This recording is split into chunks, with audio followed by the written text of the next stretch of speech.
So I was asked, how do religions lose their depth and what problems might this produce? It's a bit of a generic question, but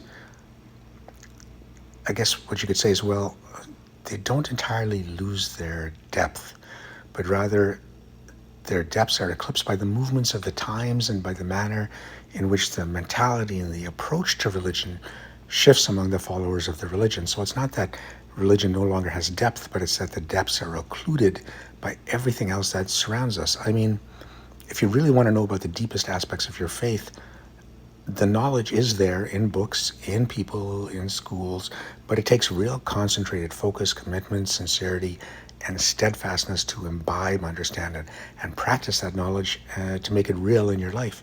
But the distractions and the forces that actively or accidentally pull you away from that are very strong, very powerful, and influential. So you have fewer and fewer people who have more than a superficial understanding of their religion, or who have the inclination and the time and the steadfastness and energy to pursue not just knowledge, but self-transformation.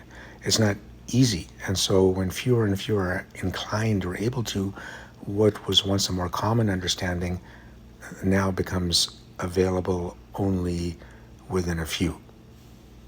So the baseline knowledge of sacred teachings that many were exposed to fades into the background. So instead, there are really kind of pointless debates, arguments, online disputes, which attract attention but are counterproductive to real transformative knowledge.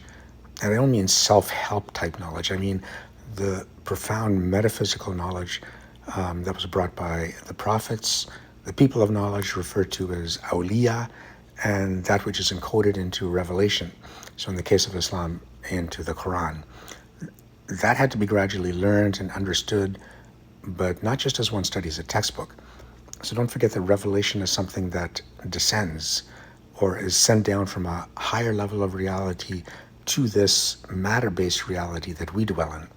So it's a deeper, more intense reality that has to iconize or symbolically convey in our limited language realities that are larger than what our vocabulary can accommodate. So revelation and what the prophets witness and bring is like us trying to describe to a baby still in the womb the vastness and complexity of the world outside the womb. So revelation, the Quran itself, uses a symbolic language to point to something sacred and vast. And there have been societies here and there where this metaphysical approach to indescribable truths has formed a kind of foundational basis for understanding the world. So along with day-to-day living, the society, or at least a portion of it, never saw the material world without also seeing it through this higher lens of, people or a book who is in some way connected with heaven, so to speak. The higher informed and guided the lower. So that's more difficult to access in these times when the outward overwhelms the inner and the lower conceals and veils the higher.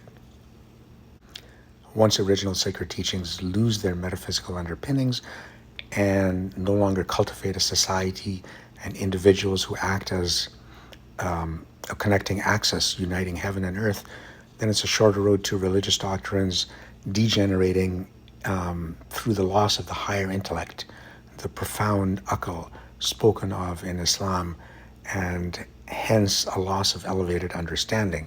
So it's not that this understanding is erased, because it's in the books, it's in the Quran, but our ability to understand and access it, to access the symbolism of it and what its vaster thing it's referring to is weaker.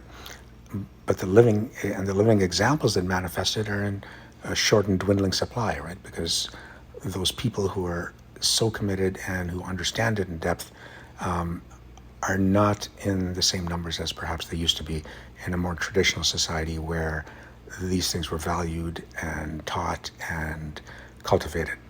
Many aspects of religion and ritual then decay into superstitions that survive without any longer fulfilling their original purpose. And once that starts to happen, as it could be argued has been happening at an accelerated rate for some time in our modern era of values that are disconnected from higher purposes and principles, that opens the gates to a full-on weakening attack upon and demolishing of traditional religious structures and a replacement of them with ideologies such as humanism, the flag of humanism, the flag of modern liberalism, which we were told or taught at one time they were presented as the enlightened alternative to religion. But now, in our times, this mask has been ripped from the face of these ideological approaches, and we can see their voracious and vicious anti-human effects. We can see that these weren't flags, but they were like false flags, and their inhuman results are clearly and visibly evident at work right now in Gaza and elsewhere. And unchallenged, this will grow worse as the remaining partially intact religious structures and those who still uphold those structures come under increasingly intense attack in attempts to dismantle the remaining metaphysical architecture of serious, just, merciful, ethical, and principled religion. So on the one hand, we have a liberalism that pivoted without hesitation to open genocide and slaughter of children. On the other, we have groups with unsubstantiated end times spiritual beliefs and practices working in a strange alliance with extreme politics and anti-human ideologies.